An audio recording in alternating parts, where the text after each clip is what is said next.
Hey guys, what's up? NimbleSloth, and today I'm just going to talk to you about net decking and skill in Yu-Gi-Oh!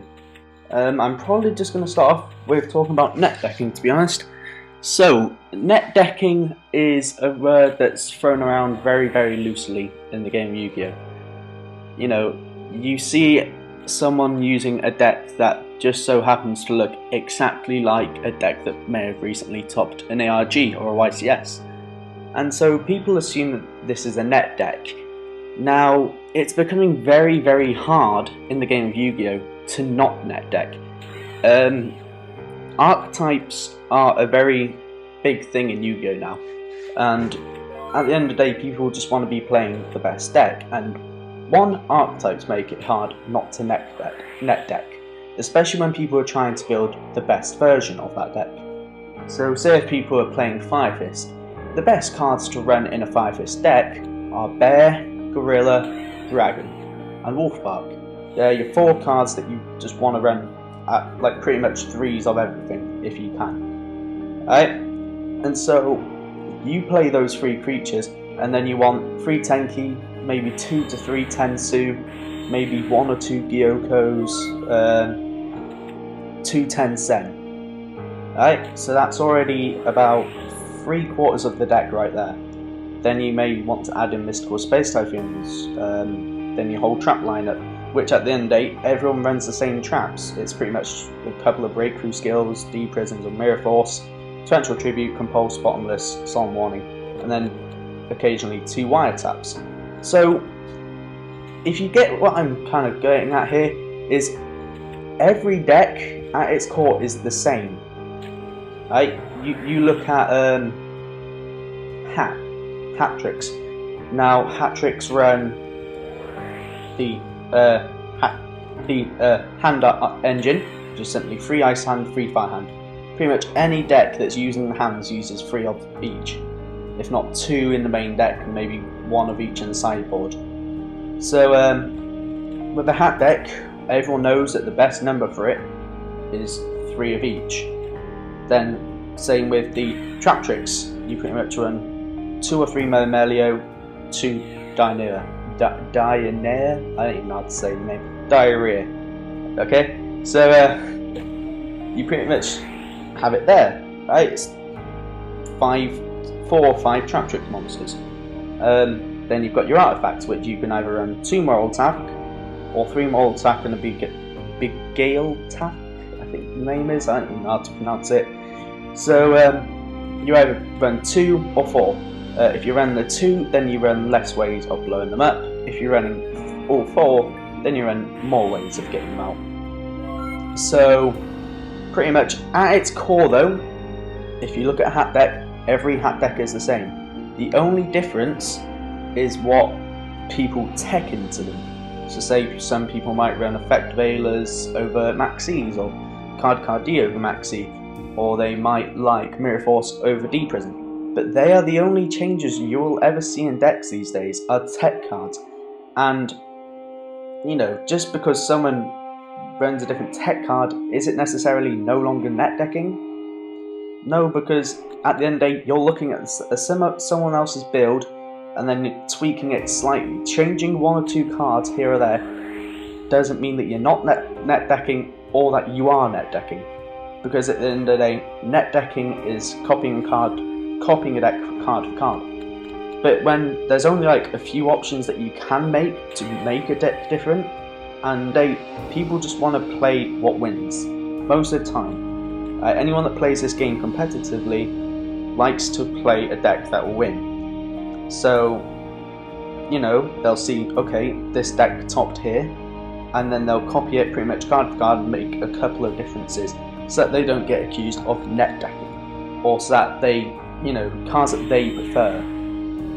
But that doesn't really mean that they're not net decking and that they are net decking. At the end of the day, net decking it's just used so it's a stupid word, to be honest, because you can't not net deck a deck, and then you can't net deck. I don't know, it's weird. I don't know what I'm trying to get at, but I hope you guys kind of do. I know what I'm trying to say, but pretty much if you don't net deck a deck, then you're going to be running some random piece of crap more than likely, right? And so running some random piece of crap won't win you games. If you are net decking a deck, then you more than likely have a decent deck there. You can change a couple of cards in it, but at its core, the deck is still the same. It still plays the same. It still does the exact same thing, changing 1 or 2 traps or hand traps, or running 2 MSTs instead of 3, or Forbidden Lance in the deck. It doesn't really make too much difference.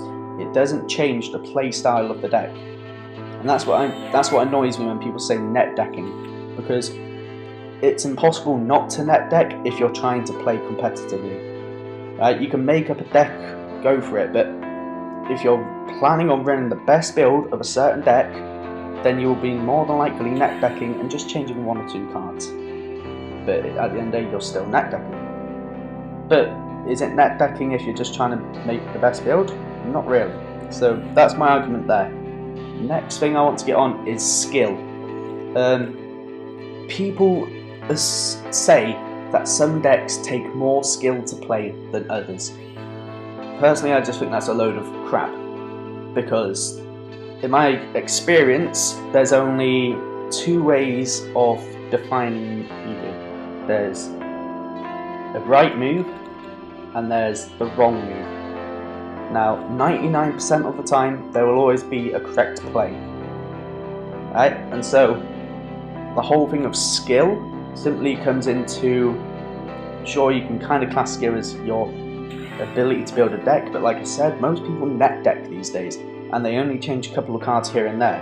They're tech cards. That doesn't so much show your skill, that shows your preference.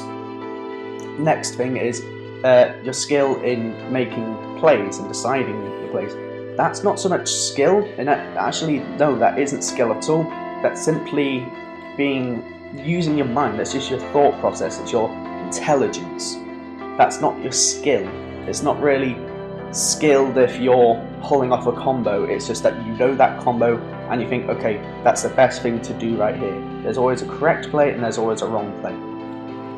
Right? And so at the end of the day, skill, it doesn't really play any part in this game. Like, you can say, oh, this person's skilled because he wins more games than other people. No, that just means that he knows the deck well and he makes the correct play most of the time. And that simply says that he either knows the deck better or he's simply a better duelist. It's not so much skill level, it's more thought level, it's your intelligence level, your kind of sense, if you know what I mean. It's just simply you being able to pick out what is the best play to make. It's not skill, it's simply thought. So that's my argument there. It just annoys me how people can, look at an Evil Swarm player and say, oh, your deck takes no skill, it only does one thing, which is make Ophion stop them from playing Dragon Rulers, which is a load of bull, because they don't always... I mean, I've played Evil Swarm in the past.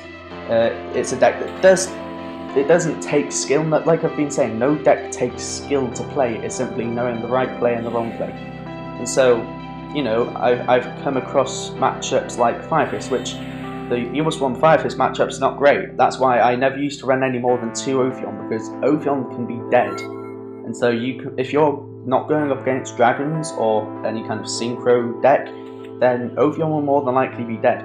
But Bahamut, Evil Swarm Bahamut, can simply ditch an Evil Swarm from hand to take control of their Tiger King, So it's not so much knowing, it's just more about knowing the right play to make in certain situations. Like, it doesn't show that you have no skill simply because you had a matchup where Ophion was the best card to make, and so you just keep on making Ophion. That doesn't mean that you've got no skill, it just means that you know what the correct play is. And so, yeah, that's pretty much my argument for today.